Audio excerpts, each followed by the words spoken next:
పిల్లలు క్రిస్మస్ అంటే ఏంటో చెప్పబోతున్నారు. నేనెవరో తెలుసా? స్టార్ని. జ్ఞానులంతా ఆ చుక్కను చూసి దేవుని యొద్దకి ఆరాధించడానికి, పూజించడానికి వచ్చారు. ప్రతి పల్లెలోని, ప్రతి ఊర్లోని, ప్రతి గ్రామంలోనూ ఈ స్టార్ని వెలిగిస్తారు. అందుకే నేనే గొప్ప.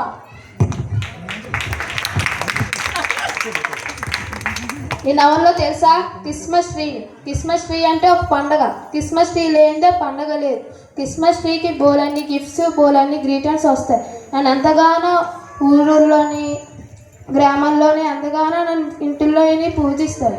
నీ క్రిస్మస్ ట్రీ అంటే క్రిస్మస్ ట్రీ లేనిదే పండగ లేదు. కాబట్టి నేనే గొప్ప. నేను ఎవరో తెలుసా? నేనే క్రిస్మస్ కేక్ని. అసలు క్రిస్మస్ కేక్ లేకపోతే క్రిస్మసే లేదు. చిన్నపిల్లల దగ్గర నుంచి పెద్దవారి వరకు క్రిస్మస్ అంటే గుర్తొచ్చేదే నేను. అసలు బేకరీ షాపుల్లోని ప్రతి ఇంట్లోని కూడా క్రిస్మస్ అనేది రంగురంగుల కేకులతోటి, రంగురంగుల ఫ్లేవర్స్ తోటి తయారు చేస్తారు. అసలు నేనే లేకపోతే క్రిస్మసే లేదు. అందుకే నేనే గొప్ప. నేను ఎవరో తెలుసా? కొత్త బట్టలు సీఎం షాపింగ్ మాల్ నాదే. సీఎం షాపింగ్ మాల్ నేనే, లక్కీ షాపింగ్ మాల్ నేనే, ఆర్కే షాపింగ్ మాల్ నేనే. నన్ను అందరూ ఓరుకుంటారు.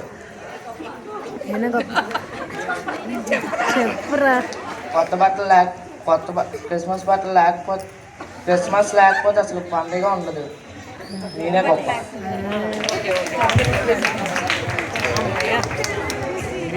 నేనెవరినో తెలుసా? నేనే బిర్యానీని. అసలు పండగ అంటేనే అందరికీ గుర్తొచ్చేది బిర్యానీ.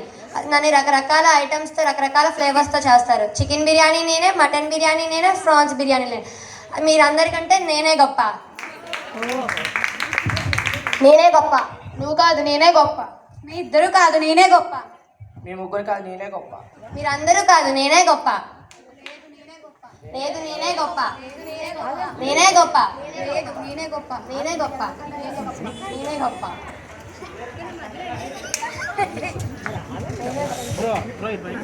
నేనే గొప్ప. లేదు, నేనే గొప్ప. నేనే గొప్ప. నేనే గొప్ప. ఆగండి. మీరెవ్వరూ గొప్ప కాదు. మరెవరు? మీకంటే గొప్పవైన వ్యక్తి ఒకరున్నారు. ఆయనే ప్రభువైన యేసుక్రీస్తు వారు. ఎందుకంటే ప్రభు వారి ఈ లోకమునకు సర్వ మానవుల పాపం నుండి, శాపము నుండి విమోచించడానికి ఆయన లోకంలోకి వచ్చి ఉన్నారు.